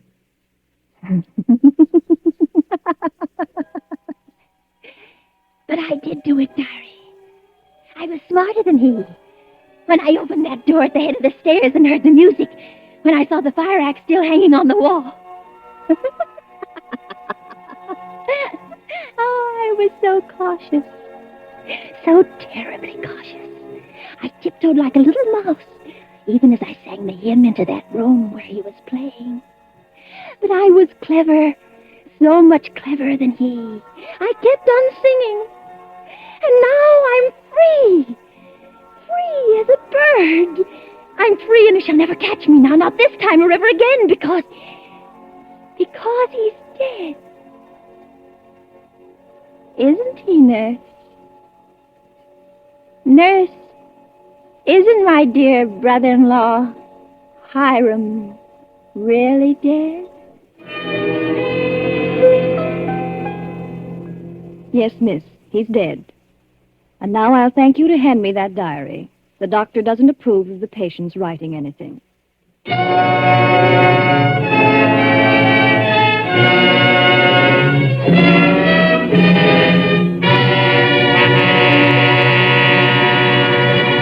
And so closes the Diary of Sophronia Winters, starring Agnes Moorehead and Ray Collins. Tonight's tale of suspense. This is your narrator, the Man in Black, who conveys to you Columbia's invitation to spend this half hour in suspense with us again next Tuesday, when Richard Dix, Gail Page, and Montague Love star in Death Flies Blind. The producer of these broadcasts is William Spear, who with Ted Bliss, the director, Lud Gluskin, the musical director, Lucian Mohowick, the composer, and Lucille Fletcher, the author, collaborated on tonight's Suspense.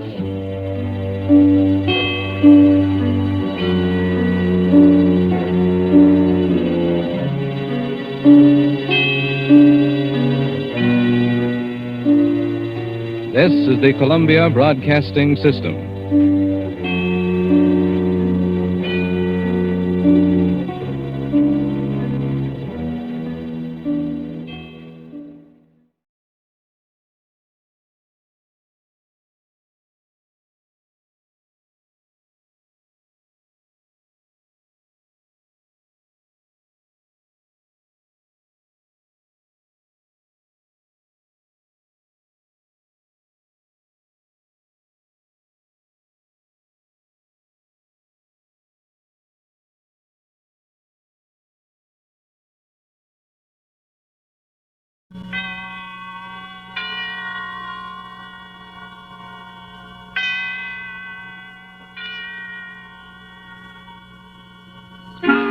Suspense.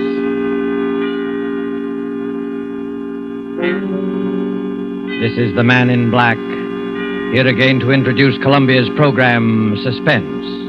Our starring Hollywood cast of characters reads as follows for tonight. As Aunt Julie, one of those stark, severe, and terrifying women who is encountered ever so often along the grimmer outposts of the American countryside, Miss Agnes Moorehead.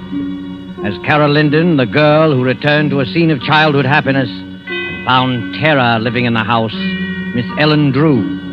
As Paul, Carol's husband, who had his own ideas as to the explanation of these strange events, Mr. Ted Reed. A first radio play by Larry Roman called Uncle Henry's Rosebush is tonight's tale of suspense. If you have been with us before, you will know that suspense is compounded of mystery and suspicion and dangerous adventure. In this series are tales calculated to intrigue, to stir your nerves, to offer you a precarious situation, and then withhold the solution until the last possible moment. And so it is with Uncle Henry's Rosebush and the performances of Agnes Moorehead as Aunt Julie, Ellen Drew as Carol, and Ted Reed as Paul. We again hope to keep you in suspense.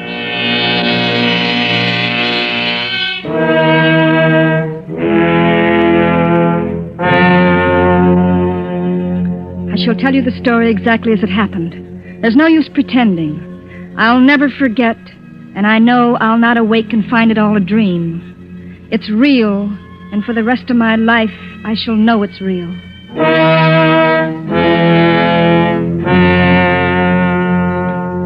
Paul was to have his first vacation since we were married.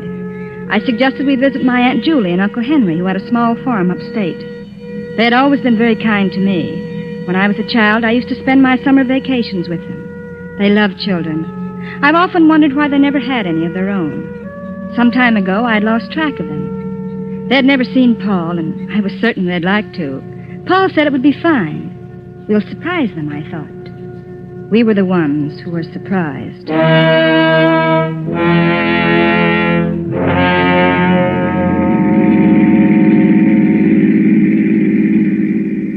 Just a few more miles, Paul. I remember this road. We used to hike along it going to the village. This country air is wonderful. 2 weeks of green grass and wicker chairs. I can't think of anything better. Oh, you'll love Aunt Julie and Uncle Henry. They live alone, quiet and peaceful. It'll be quite a change from the city. Yeah. Well, they must be happy together. Oh, they are, but they're lonely. Smooth lawns and orchards. And flowers. Uncle Henry planted huge rose bushes around the porch. Every night as I crawled in the bed, he used to bring me a rose. They're his favorite flowers. Vacation, here we come. Come on, car, let's go.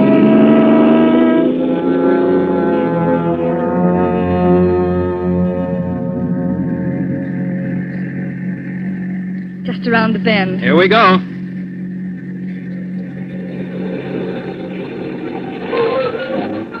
There it is.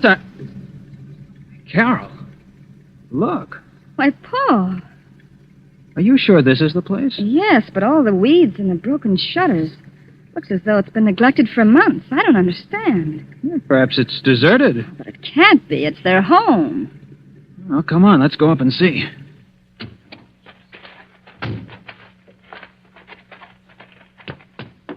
The dirt on this porch must be an inch thick.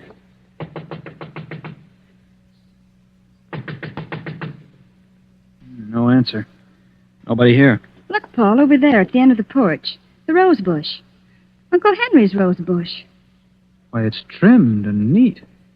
It's the only thing that seems to be taken care of. Oh, then somebody must be here. Maybe they can tell us what happened to Aunt Julie and Uncle Henry. Knock again. Mm-hmm. Someone's coming. Well? We're looking for a Mr. and Mrs. Connors. They used to live... Why, Aunt Julie, I didn't recognize you. Well, it's me, Aunt Julie. It's Carol. I wasn't expecting you. Paul's vacation. We thought we'd spend it here. Well, you've been asking for us for years. This is Paul, my husband. Carol's told me so much Why about did you come? What? I said, why did you come? Well, aren't you glad to see us? Well, Aunt Julie, something's happened. Nothing's happened. Oh, but it did. Tell me, Aunt Julie, we'll help. Well, of course we will. You shouldn't have come. Well, Carol, if she doesn't want us, let's go. No, Paul. This isn't like you, Aunt Julie. Something dreadful has happened, I know it. Go, Carol. Please go. Listen, if it's money, Aunt Julie, well, we haven't got too much, but you're welcome to I it. tell you, nothing's wrong. Oh, but there must be. This house... You're her husband. I'm asking you to take her and go away. Oh, Come on, Carol. We're not wanted. Let's go. we're going to stay. Well, there you are. She's your niece, and you know how stubborn she can be. We're going to stay. Where's Uncle Henry? I say, where's Uncle Henry? He's not here. Oh, but where is he? He's not here. Isn't that enough? Oh, when'll he be back? He won't be. Oh, but Aunt He Julie... won't ever be back. I stood there bewildered. Aunt Julie had run out of the room. Oh, perhaps she was crying. I don't know. I just knew that Uncle Henry was gone. He'd left her. It seemed strangely impossible. They'd always been so happy. So supremely happy that it seemed that the only thing that could separate them on this earth was death. And now this. I couldn't believe it. Paul and I walked into the living room. It was almost as dusty as the outside. The curtains were dirty, the floor littered with old newspapers. The entire room showed the same signs of neglect as the outside. And when I recalled how neat Aunt Julie had always been with her housework, a feeling of apprehension crawled up my back. Frankly, I was frightfully worried, and I could tell by the look on Paul's face that he was worried, too. I don't like it, Paul. There's something strange here. Yeah. I never saw a house in such a mess. It's not just the house. It's more than that. Something much more. I'm sure of it. Well, really, Carol, it's none of our business, don't you? Well, perhaps not, but you don't know Aunt Julie like I do. She'd never ask for help, no matter how much she needed it. I'm just not trying, Paul. I suppose you're right. They've always been so kind to me, I've got to help them. But how can we, Carol? Why, we don't even know what's wrong. They were always so happy together. Somehow I can't believe they've broken up. Something else has happened. Something terrible. And I'm going to stay until I find out what. Well, in that case, we better find a place to sleep. All the bedrooms are upstairs. Come on. Right. Well, look at the dust on the banister. I bet this place hasn't been cleaned in a month. Paul, Huh? did you see the way she looks? Yeah. Gee, her face seems completely wrinkled with worry. No wonder I didn't recognize her. She seems much older and frightened. Well, do you think she's ill? I don't know. I wish I did. Look at that hall. Gloomy and dirty. Where do these doors go to? That one's to Aunt Julie's room, and this one's Uncle Henry's. The one across the way is the spare. I guess that's ours. Well, let's go in. Wow. What a mess. Well, might as well get busy cleaning. Yeah, there's nothing like a good round of house cleaning before supper. Paul, so long as Uncle Henry's not here, maybe we can take his room. It's got an adjoining door to Aunt Julie's, and then in case she needs us, we'll be near. Okay. It doesn't matter to me which room we clean. Let's go. Here. It's this one over here. Well, this is... Oh, look, it's all clean and neat. Well, I'll be darned. It's the only clean place in the whole house. I don't understand. Every room is inches in dirt, except this one. The outside is completely neglected. Except the rosebush. Uncle Henry's room and Uncle Henry's rosebush. I don't get it. Well, look, on the dresser there. Aunt Julie's picture and a pipe and tobacco. Why, that's Uncle Henry's favorite pipe. Drawers full of shirts, socks, underwear. Carol, if your uncle went away, why did he leave this? I don't know. Strange, but... What's that paper, Paul? Why, it looks like...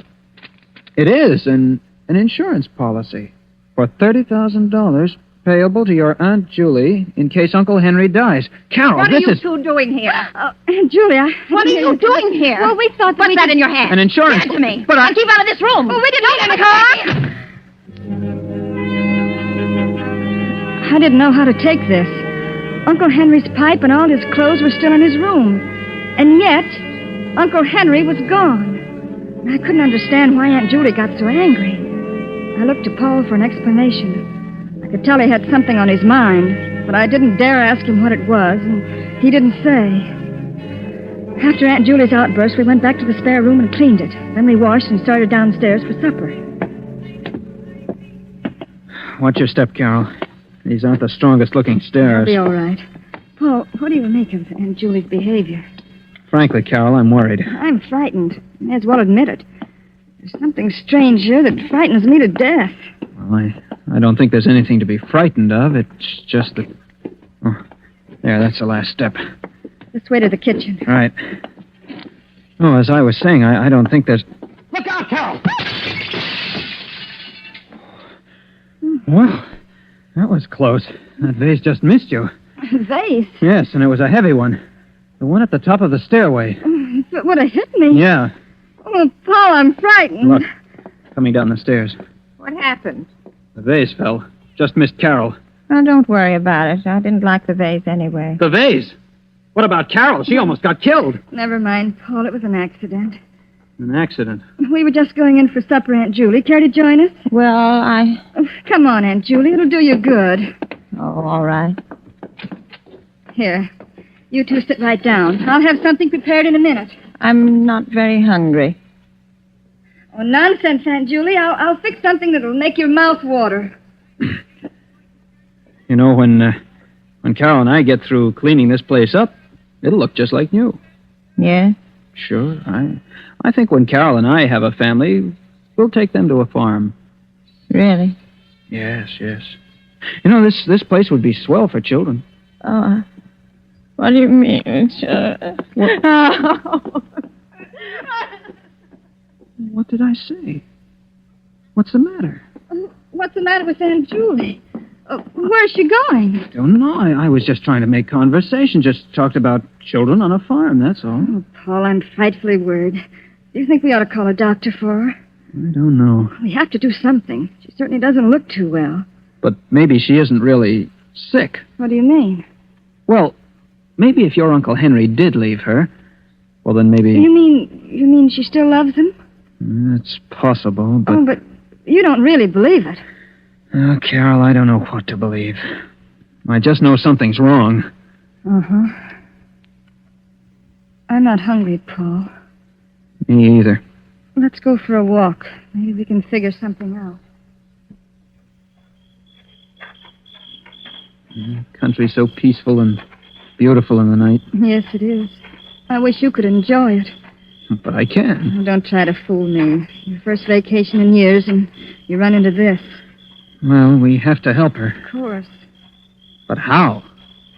Yes, we don't even know what's wrong. She not only won't tell, but we can't get near her long enough to talk to her.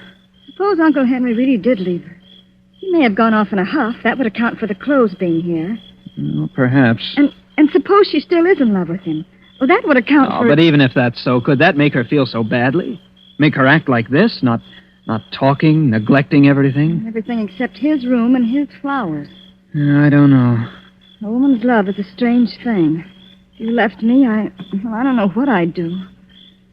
Well, if that is the case, the thing to do is to make her forget. That won't be easy. No, I don't imagine it would be. But suppose we take her to the city with us until she forgets. Well, we could ask her at least. Yeah. Yeah, come on. Let's go find her. Oh. Hey, watch out. You almost fell. Tripped. I'm all right. Look, Paul. What? Look what I tripped over. It's a mound of freshly dug earth. Well, what's that for? Paul, it looks like a grave. Oh, don't be silly. Why, it's just a... Forget it. Come on, let's find Aunt Julie. Paul, Forget it. Say, what's that building over there? That's the barn. There used to be a swell old cow there with a bell around her neck and chickens and ducks and all sorts of pets. Yeah, this must have been a happy place. It was, but now... Paul, standing by the barn, it's Aunt Julie. Come on, let's ask her now. Aunt Julie, what you doing? Following me? How could you? Well, it was a nuisance. Oh, Aunt Julie. Oh. A cat. With its neck wrung. This was the first indication of Aunt Julie's ruthlessness. It seemed so unlike the Aunt Julie that I knew. She was always kind. There was no mistaking the anger in her eyes as she stood there in the dim moonlight, the strangled cat in her hands. She killed it, she said, because it was a nuisance. If she could do that, what else was she capable of doing? Paul and I went into the house. We went upstairs and put the finishing touches in our room and went to bed. I couldn't sleep. And as I watched the moon make its slow, solitary way across the heaven, I kept thinking, Paul and I are also a nuisance. Paul and I are also a nuisance.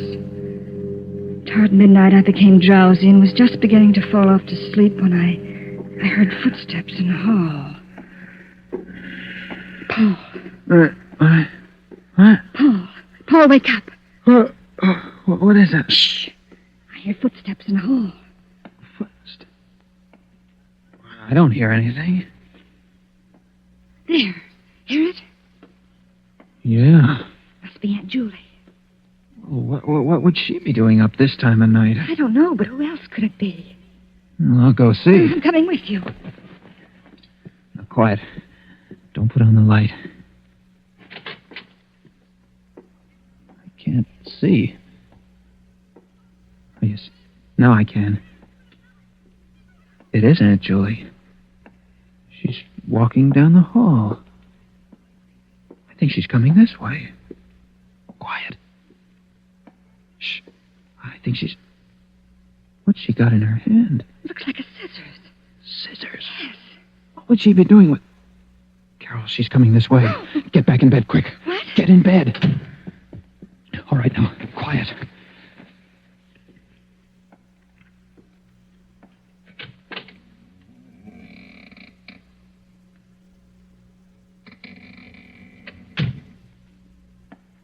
She went out. What? Yeah.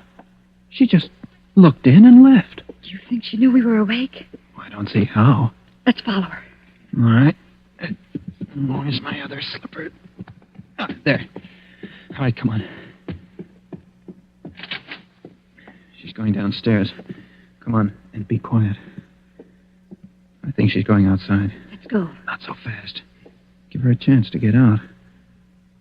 There, she's out. Come on.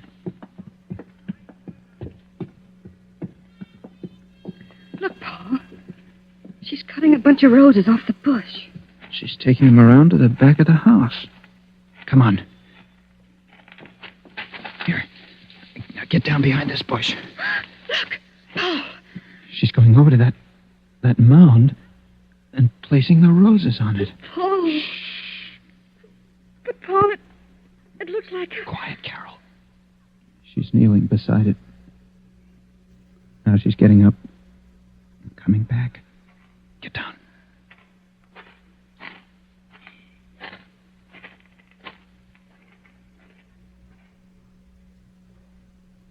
She's gone.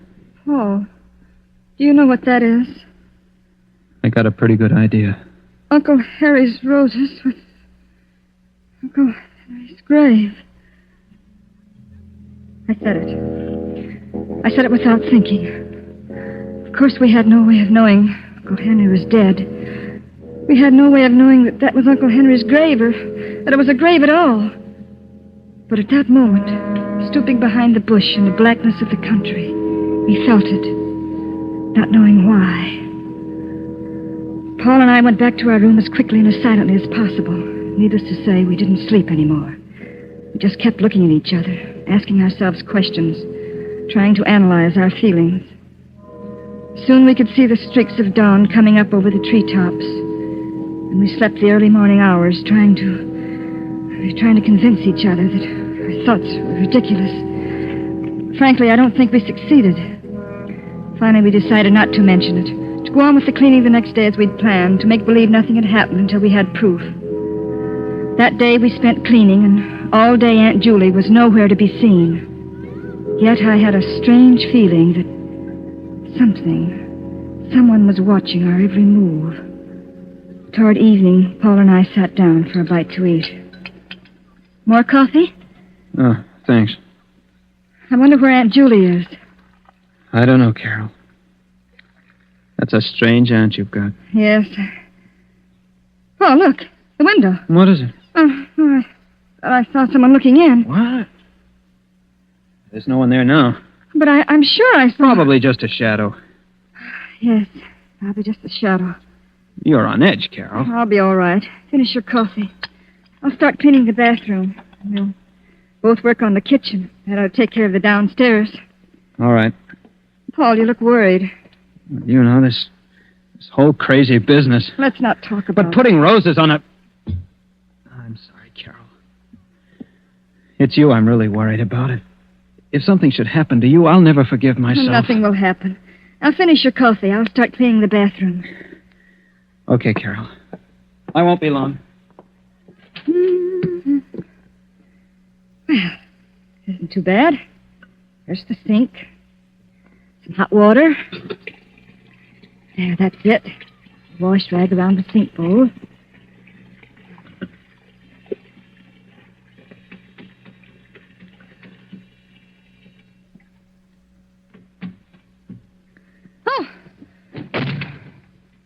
Oh, dear. Just the wind. Guess I'm getting jumpy.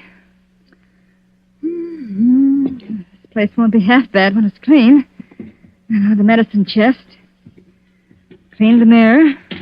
And the shelves. Oh. Paul? Paul? What is it, Carol? Come here. What is it, Carol? What's the matter? Look. Here in the medicine chest. Where? It's a hypodermic needle. would a hypodermic needle be doing here? Well, it's not likely to be here for nothing. Look, alongside of it. A bottle of... What's it say? I can't read it. It's awful-looking stuff. Open the bottle. All right. That cork's in tight. There. Oh, nauseating. Stuff like that would kill a person. Paul, it's not a joke. I'm sorry, Carol. Do you really think Aunt Julie... I don't know. Oh, it can't be, Paul. It can't be. Maybe not, but we better find out. And quickly, Carol. There's one more thing to do. I'm going to see if that's really Uncle Henry's grave. I'm going to dig it up. Oh, Paul, you can't. Don't you see? I have to. If it is, we're in danger. Of course.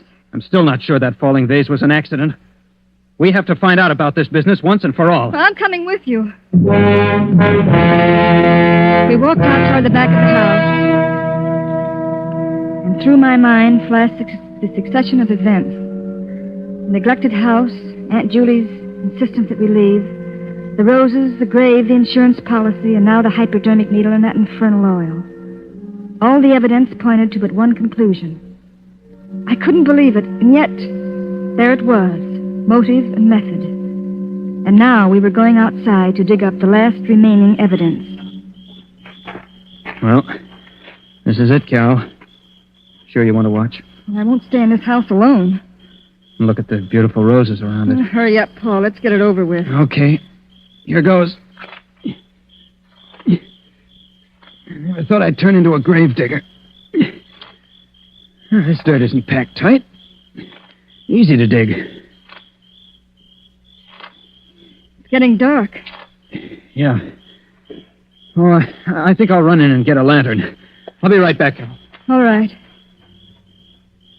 Every one of those lengthening shadows looked like a ghost. It gets dark quickly in the country. I was afraid, but I knew Paul would be back in a minute.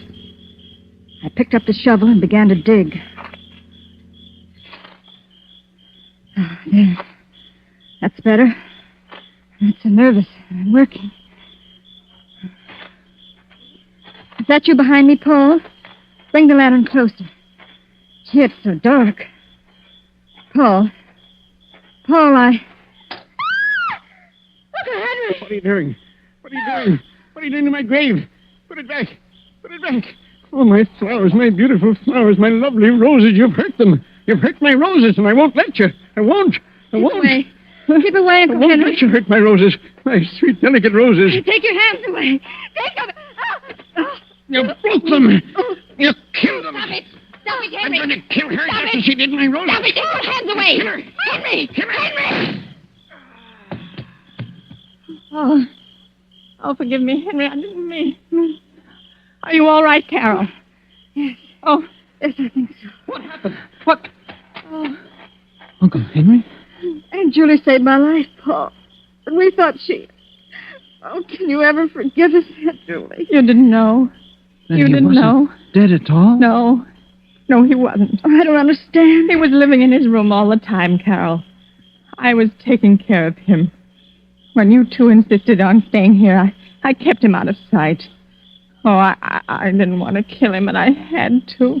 He would have killed Carol. Aunt Julie. Oh, if you only had left when I asked you to. But perhaps it's better this way. He never got that violent before. I could always take care of him. The hypodermic needle and the sedative calmed him when he got a little wild, but then when I saw him strangle the cat, I knew he was getting completely out of hand. Yes, it's better this way. He's better off dead. Poor Uncle Henry. The grave and the roses were a whim of his. A whim. And look, he fell right in his own grave.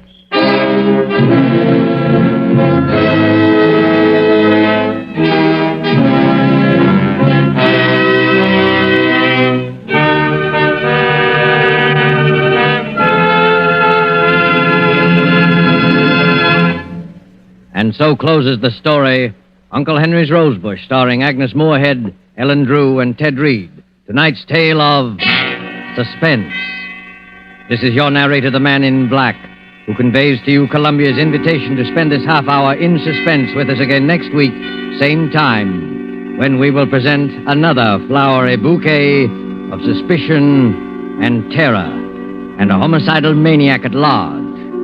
Only this time, the roses will be white. The story will be The White Rose Murders by Cornell Woolrich. The tale of a killer who trademarked his crimes by leaving a white rose on the victim. Our star will be Maureen O'Hara. The producer of these broadcasts is William Spear, with Ted Bliss, the director, Bernard Herrmann and Lucien Mahowick, conductor and composer, and Larry Roman, the author, collaborated on tonight's Suspense.